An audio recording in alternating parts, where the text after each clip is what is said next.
โยโชสวัสดีค่ะฮัลโหลมงก็ไปเฮ้ยจ้าไหนกันนี่ยงยงยงแล้วป่ะอันนี้อยู่ปีเดียวกันหมดเลยปะไม่อยู่ปวชปี 1ค่ะไอ้น้อยมาเป๊ะตัดผมแล้วหน้าเด็กมากเลยใช่ไหมก่อนหน้านี้ไม่ตัดใช่ไหมมาพอให้ตาเรียนรู้เกี่ยวกับชอพอค่ะแล้วอันเนี้ยเรียนที่ไหนเรียนรังโคนอยู่ม.3เอาม.3เหรออันว่าม.3ทันชอยงเล็กอันนี้เนาะก็mẹ sắp bữa cho có nhó này bò sao nó nhớ sao nữa đầu cho bé tua ở chiều nó nó bé tua show mวยไทยกระบี่แล้วก็กระบี่โชว์มวยไทยแล้วก็กระบี่กระบองเนาะใช่ไหมนี่เล่นสิ เล่นดับเดียวนี่ยังมีอ่ะมองไว้อ่ะไม่ย่อนะnhớจังหวะจีจังหวัดตากnhớจังหวะตากทั้งหมดเลยเหรอท่านชอบว่าnhớตากท่านชอบหรอมีที่อื่นไหมไม่มีเหรออำเภออ๋อโอเคnếu nó bé cho à chị ý cho khổng thì tôi hiểu là nè อุ้ยไปดูก่อนไปจ่อยพ่อไม่อยากดูพี่ไปอ่ะพ่อไปจ่อยพ่อไปจ่อยพ่อnào cũng cho bé sai nó thì lại lú lông liền nó hui cha nóแล้วโรงเรียนเฮยะแล้วเจอกันตอนเฮยะเนาะราชประชา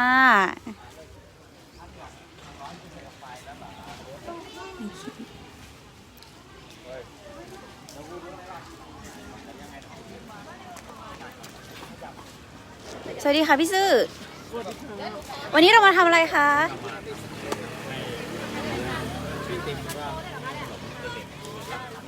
hai luôn mong ha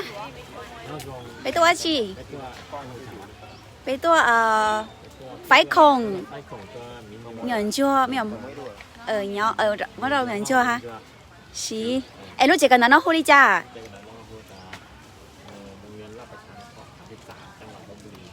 nhỏ họ thái tế à nó miệng mong phải chông cái sao buồn món trốn hẹn với hả bắt đầu có chỉ không món chứ trốn vậy à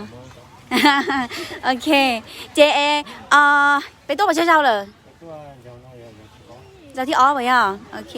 bé chồng mốt hành thì bây giờ tôi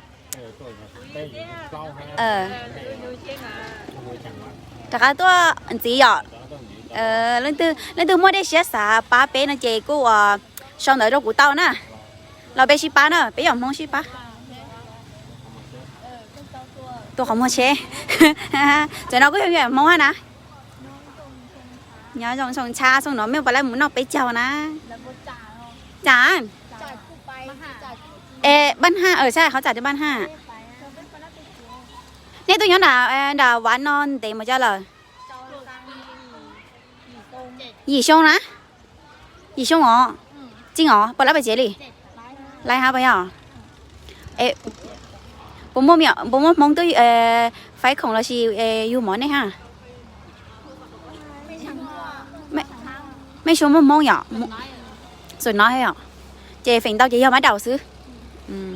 chị hôm nào cũng cứ choพี่máy đầu nó béตัวน่ะแล้วปากเขาถือตาอ่ะ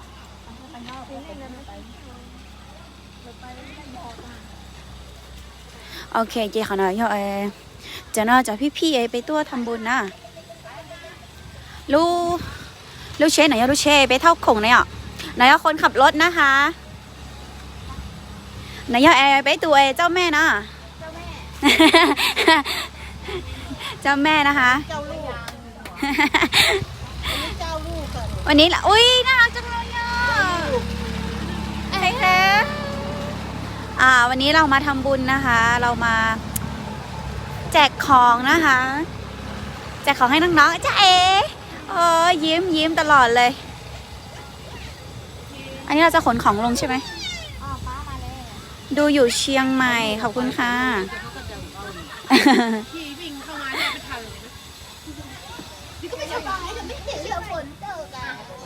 โอเคเจพี่แพงคะพูดอะไรนิดนึงค่ะทำไมพี่ถึงเลือกมาที่นี่คะ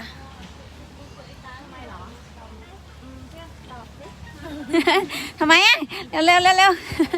ทำไมถึงเลือกมาที่นี่สวัสดีค่ะทำไมพี่ถึงเลือกมาที่นี่อะคะเราเคยมาทำบุญกันแล้วนะครับปีที่แล้ว1 ครั้งนะครับครั้งที่2นะค่ะครั้งที่2ก็เราก็รวบรวมบริจาคมานะเสื้อผ้ารองเท้าสิ่งของต่างๆเอามาบริจาคกันนะวันนี้นะแต่วันนี้เรามาที่นี่เป็นที่2นะ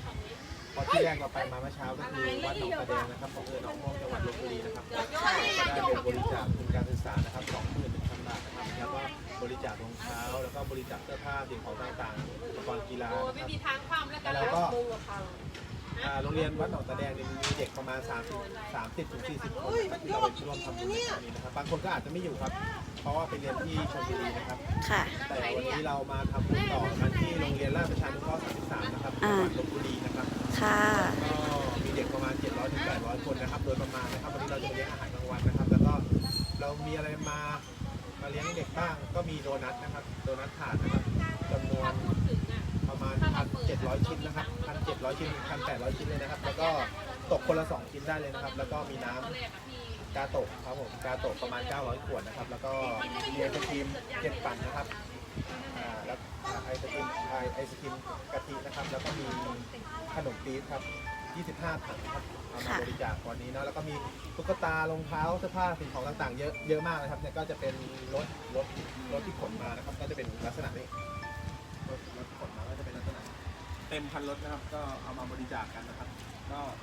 ขอบคุณทุกท่านด้วยนะครับที่ร่วมบริจาคในครั้งนี้เนาะค่ะโอเคสายบุญแอนแสโมบายครั้งที่2นะครับโกสายบุญนะคะมาดูการเลี้ยงอาหารกลางวันเด็กๆกันนะครับเดี๋ยวเราค่อยมาดูกันต่อเนาะโอเคค่ะขอบคุณค่ะ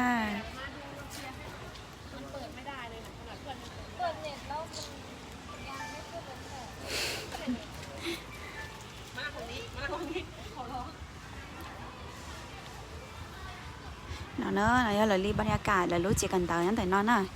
โอเคอีกแล้วก็มาเจ้าเนี่ยไปใช้แต่เท่าไปไฟของเราหล่อเช่หรือเขาจงบริจาคนั่นน่ะโอเคมาดิชินชี้ด้วยอีกแล้วบ๊ายบาย